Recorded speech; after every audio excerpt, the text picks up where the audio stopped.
Argentina বনাম কানাডার মধ্যকার সেমিফাইনালে কে জিতবে তার ভবিষ্যদ্বাণী করেছে 2018 সালের বিশ্বকাপে ভবিষ্যদ্বাণী দেওয়া বিড়াল অ্যাকিলিস। জেনে রাখা ভালো, এর আগে কোয়ার্টার ফাইনালে আর্জেন্টিনা বনাম ইকুয়েডর ম্যাচ নিয়ে ভবিষ্যদ্বাণী করেছিল এই জ্যোতিষী বিড়াল, আর সেটি সঠিকও হয়েছিল। আর এবার সেমিফাইনালে ম্যাচকে নিয়ে ভবিষ্যদ্বাণী করেছে এই জ্যোতিষী বিড়াল। কোয়ার্টার ফাইনালে ইকুয়েডরের বিপক্ষে হাড্ডাহাড্ডি ম্যাচের পর টাইব্রেকারে ইকুয়েডরকে হারিয়ে সেমিফাইনাল নিশ্চিত করেছে আর্জেন্টিনা। আর আগামীকাল 10 জুলাই বাংলাদেশ সময় সকাল 6টায় সেমিফাইনালে ম্যাচে মাঠে নামবে আর্জেন্টিনা এবং কানাডা।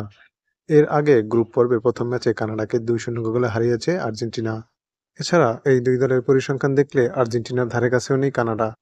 আর তাই তো অনেকে মনে করছেন সেমিফাইনালে খুব সহজেই উড়িয়ে দেবে আর্জেন্টিনা কানাডাকে। এদিকে ম্যাচের একদিন আগে কানাডা বনাম আর্জেন্টিনা সেমিফাইনালের ম্যাচ নিয়ে ভবিষ্যদ্বাণী করেছে জ্যোতিষী বিড়াল অ্যাকিলিস। আর ভবিষ্যদ্বাণী আর্জেন্টিনার পক্ষেই এসেছে।